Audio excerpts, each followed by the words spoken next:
You're in a conversation with someone about truth, but you get the sense that what they mean by truth and what you mean by truth are not the same thing.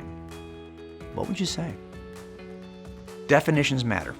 In conversations with others, we'll often find that we are using the same vocabulary but not the same dictionary. If we want to have good conversations, we should first clarify our definitions. The next time the word truth comes up in a conversation, here are 3 things to remember.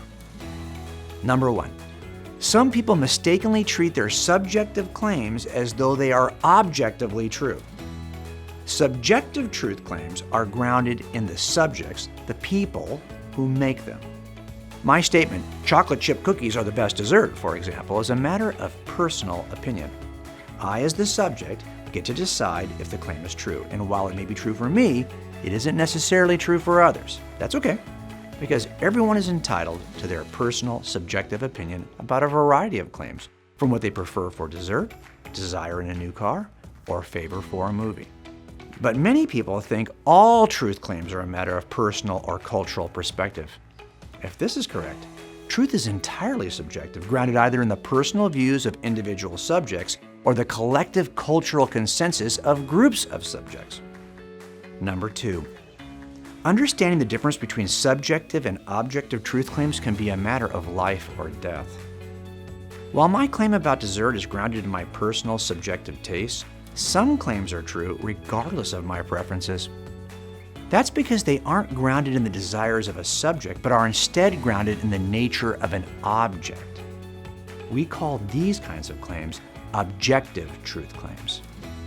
Imagine, for example, you're foraging for edible mushrooms with a friend. Your goal is the tasty Asian patty straw mushroom, a variety of mushroom that is used extensively in Asian cuisines. You find one, but your friend abruptly stops you from picking it. "That's not a patty straw," she says. "That's a death cap mushroom. They look alike, but death caps are called that for a reason. They are extremely poisonous." You smartly decide to leave the mushroom alone.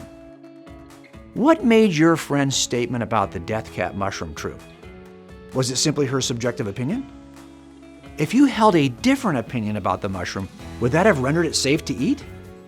Is the truth about the poisonous nature of the mushroom grounded in your subjective opinion or in the nature of the mushroom itself?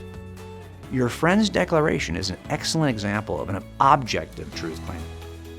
The death cap mushroom is poisonous for anyone who eats it, whether they would personally affirm the claim or not. Death cap mushrooms are poisonous is an objective claim about reality, rooted in the nature of the object, the mushroom. It might be a true objective claim, or it might be a false objective claim. But one thing is certain, our personal subjective opinion won't change the innate nature of the mushroom. Number 3, caring people help others to understand the difference between subjective and objective truth claims. Imagine responding to your friend's claim about the mushroom in the following way. Mushrooms have been a delicacy for thousands of years, and I love them. From my perspective, they're all safe to eat. Should your friend intervene and stop you from eating the death cap? If so, on what basis could she do this if all truth claims are simply a matter of perspective? If your friend does stop you from eating the poisonous mushroom, should that intervention be seen as oppressive or hateful or some form of bigotry? If all truth claims are simply a matter of subjective perspective, her efforts could certainly be seen in one of those ways. But if there is an objective, deadly truth about the nature of the death cap mushroom, her efforts to help you see the difference between subjective and objective claims should be seen as nothing less than an act of righteous compassion. She apparently loved you enough to clarify your confusion. When we share what's objectively true about the nature of God, the claims of Christianity, or the truth of the Christian worldview, we show a similar concern for the people we love. Christianity may be true, or it may be false, but one thing is certain. Our personal, subjective opinion about Jesus won't change who he is or what he did for us. Don't be afraid to help people understand that truth involves more than their personal perspective. Your efforts just may save their lives. So, the next time you're in a conversation and the word truth comes up, remember these 3 things.